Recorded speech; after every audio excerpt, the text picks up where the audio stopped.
বিগত সরকারের 16 ইয়ার্সের corruption, we don't want to see that anymore. আমি একটা ইম্পার্শিয়াল ফেয়ার লিডার চাই, যে আসলে যে তার লেগেসি নিয়ে চিন্তা করে এবং যে লিডারশিপটাকে প্রিভিলেজ হিসাবে চিন্তা না করে, রেসপন্সিবিলিটি হিসাবে চিন্তা করে। ইটস আ হিউজ রেসপন্সিবিলিটি, এবং এমন একটা leader who will think about his legacy. তার লিডারশিপের পরে যে মানে মানুষ যে তার সাথে কথা বলবে বা মানুষ যে তার লিডারশিপ নিয়ে কথা বলবে, he will think about the legacy he is living behind. এবং এটার ক্ষেত্রে আমি যেটা একটা খুব ইম্পর্টেন্ট কথা বলতে চাই, সেটা হচ্ছে গিয়ে I care about the leaders track record. আমার কাছে মনে হয় এটা খুব important. Do I want a leader who has a previous track record of stealing from the people? Do I want a a leader who has a track record of corruption? এটা আমার কাছে খুব খুব খুব ইম্পর্টেন্ট। আমার কাছে মনে হয় যে এটা সবার কাছে ইম্পর্টেন্ট হওয়া উচিত। So I want a leader who has a clean slate in terms of corruption. তার কারাপশনের কোনো হিস্ট্রি নাই। এবং I also want an accountable leader who is not above law. এবং এটাও অনেকেই আসলে আগে ডিসকাস করেছে। So that was my first point. এবং আমি হচ্ছে গিয়ে ক্রাইম শো ইনথুজিয়াস্ট, তো আমি অনেক ক্রাইম শোজ দেখি। সো ওখানে আমি যদি একটা ছোট এক্সাম্পল বলি, যে বাচ্চাদেরকে যারা অ্যাবিউজ করে বাইরে, তা পিডোফাইল বলি আমরা, তাদেরকে কিন্তু মানে তাদের আমেরিকায় তাদের কিন্তু সারা জীবন তাদের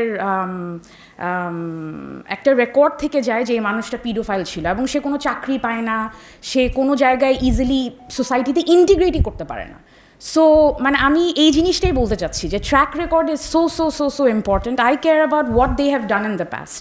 ইফ দে হ্যাভ তাদের যদি কারাপশনের পাস থাকে, I don't want a leader like that. আমি এটা অলরেডি দেখেছি 16 বছর ধরে, ওর এরকম কোনো লিডার আমি চাই না। নেক্সট যে পয়েন্টটা আমি বলতে চাই সেটা হচ্ছে কি, আসলে ডক্টর শেহরিন যিনি ছিলেন, উনি আসলে অলরেডি ডিসকাস করে ফেলেছেন। সেটা হচ্ছে কি, আমি একটা ইউনিফাইং লিডার চাই, এমন একটা লিডার যে আমাদের সবাইকে ইউনিফাই করবে, ডিভাইড করবে না। জুমা তো অলরেডি চলে গিয়েছে, বাট ওর একটা কথা আমার খুব মনে পড়ছে। আমি কয়েকদিন আগে ওর একটা ইন্টারভিউ দেখেছি। সো ওখানে মনে হয় ওকে জিজ্ঞেস করছিল হিজাব নিয়ে। সো ওখানে ও যে স্টোরিটা মানে শেয়ার করে, সেটা হচ্ছে কি, ও যখন মনে হয় ফার্স্ট ইয়ারে ছিল তখন ও হিজাব করতো, এবং একটা স্যার মনে হয় ওকে একটা কোয়েশ্চেন আস্ক করে যেটা ও অ্যান্সার করতে পারে, পুরো ক্লাসে ওই শুধু অ্যান্সার করতে পারে।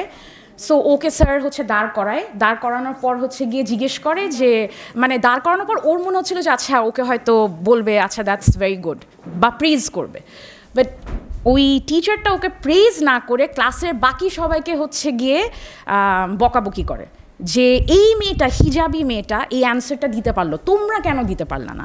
সো আমরা লাস্ট 16 ইয়ার্স ধরে এরকম এক্সট্রিম ইসলামোফোবিয়া ফেস করেছি। আসলে তো আমাদের ইন্ডিয়ান প্রক্সি গভর্নমেন্ট ছিল, আমি ওখানে যাচ্ছি না, but I guess what I am trying to say is, আমরা একটা মুসলিম মেজরিটি কান্ট্রি হয়েও যে পরিমাণ ইসলামোফোবিয়ার শিকার হয়েছি, দ্যাটস মানে আনবিলিভেবল। আমি যদি আমার নিজের স্টোরি বলি, আমি হিজাব স্টার্ট করি অ্যারাউন্ড 2012, কিন্তু আমার ওই যে হিজাব যে আমি স্টার্ট করি তার আগে তো একটা ট্রানজিশন পিরিয়ড ছিল, যখন আমি চিন্তা করছিলাম আচ্ছা শুড আই ওয়্যার হিজাব, শুড আই নট ওয়্যার হিজাব। এবং ওই সময় আমার মনে আছে যে দেয়ার ওয়াজ জাফর ইকবাল, তো অবভিয়াসলি উনি অনেকের আইকন, এবং উনি একটা মনে হয় একটা ইন্টারভিউতে বলে যে ওনার হিজাবি মেয়েদেরকে দেখলেই মনে হয় তারা খুব ব্যাকডেটেড।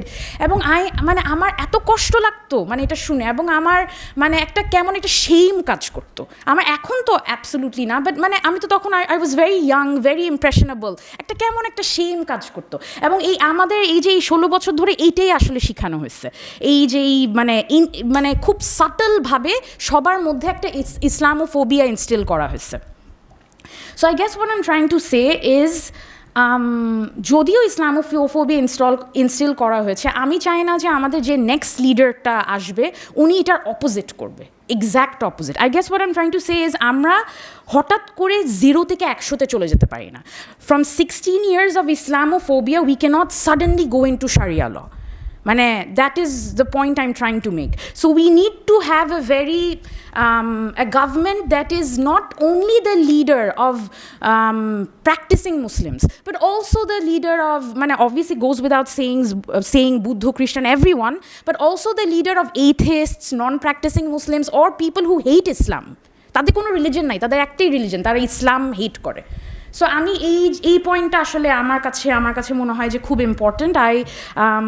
আই বিকজ অনেক মানুষ আছে যারা হয়তো পাস্ট গভর্নমেন্টের সাপোর্টার ছিল, but they didn't get any advantages for that or any privilege for that, and they're not bad people by heart. So এরকম মানুষও যাতে prosecuted না হয় during this reign. So that's one thing. So second point ছিল unifying leader. Like I said, এটা doctor Shehrin already খুব সুন্দর করে মানে এক্সপ্লেন করে ফেলেছে। এবং আমার থার্ড যে পয়েন্টটা, আমি একটা ভিশনারি এবং ফরওয়ার্ড থিঙ্কিং লিডার চাই। এবং আমি এই পয়েন্টটা বলছি এই কারণে যে আমাদের দেশে অনেক জিনিস ক্রিপল করে দেওয়া হয়েছে। আমাদের education system, justice system, law and enforcement সব কিছুতেই আমাদের রিফর্ম লাগবে, এবং এগুলো কোনো ইজি টাস্ক না। So what I mean by saying visionary and forward thinking, সেটা হচ্ছে যে ডেফিনেটলি জুলাই আমাদের জন্য অসম্ভব ইম্পর্ট্যান্ট, আমাদের মানে হিস্ট্রির অসম্ভব ইম্পর্ট্যান্ট পার্ট। আমরা কোনোভাবেই শহীদের রক্ত বৃথা যেতে দিতে পারবো না। উই নিড টু ইনশিওর যে all of the people who sacrifice their lives, their families get justice. এটা আমাদের অবশ্যই ইনশিওর করতে হবে। যে মানুষরা গুম হয়েছে, যে মানুষরা মানে for no reason murdered হয়েছে, all of them need to get justice. But at the same time, we fascist Hasinaর মতো we cannot have a government যেটা just 71-এর ওপর বেসিস করেই তাদের পুরা পলিটিক্যাল টেনিওর হবে। They also need to think about how we can rebuild the nation, how we can come to a place যেখানে we are better than India. আমি একটা যদি ছোট্ট এক্সাম্পল বলি, আমি যখন এমআইটিতে পিএইচডি করছিলাম তখন আমরা একটা সামার স্কুলে অ্যাটেন্ড করি। সেই সামার স্কুলে আমি কম্পিটিশন জিতে আমাদের ছিল যে আমরা প্রত্যেকটা ইউনিভার্সিটি ভিজিট করব গ্রুপ মেম্বারদের। তো আমার একটা গ্রুপ মেম্বার ইন্ডিয়ান ছিল, সো আমি আইআইটি দিল্লিতে যাই। আইআইটি দিল্লি হচ্ছে গিয়ে ইজ লাইক ওদের ইঞ্জিনিয়ারিংয়ের জন্য বুয়েট, ইঞ্জিনিয়ার মানে খুব ভালো স্কুল আর কি। এবং আমি গিয়ে এত অবাক হই, এবং ইন্ডিয়া দেখেও এত অবাক হই। আমার কাছে মনে হচ্ছে যে ওরা আমাদের থেকে এখনও 100 বছর আগায়, এবং ওরা এটাই কিন্তু চায় যে আমরা ডিভাইডেড হয়ে থাকি এবং আমরা যাতে মানে আমাদের দেশে কোনো প্রগ্রেস না হয়, আমাদের এডুকেশন সিস্টেম ক্রিপল করে দিতে চায়। We need to take the good things from them and not the bad ones, right? So আমি definitely এরকম একটা মানে লিডার চাই যে absolutely will have July in their heart, 71 in their heart, and also punish all of the culprits of the July massacre, but at the same time তারা দেশ rebuild করা এবং নেশন রিবিল্ড করা নিয়ে চিন্তা করবে, বিকজ 5 years পর কিন্তু দে আর অ্যাকাউন্টেবল। ওই যে নাম্বার 1 পয়েন্টটা বললাম, জাস্ট অ্যান্ড অ্যাকাউন্টেবল, তাদের অ্যাকাউন্টেবিলিটি আছে। What did they do in this 5 years? সো আমি এটা বলি আসলে শেষ করতে চাই। আমি খুব সুন্দর করে গুছায় কথা বলতে পারি না, এটার জন্য আমি খুব সরি, বাট ওই যে বলতে বলতে ইনশাল্লাহ ঠিক হবে। সো একটু ক্ষমা সুন্দর দৃষ্টিতে দেখে। আচ্ছা।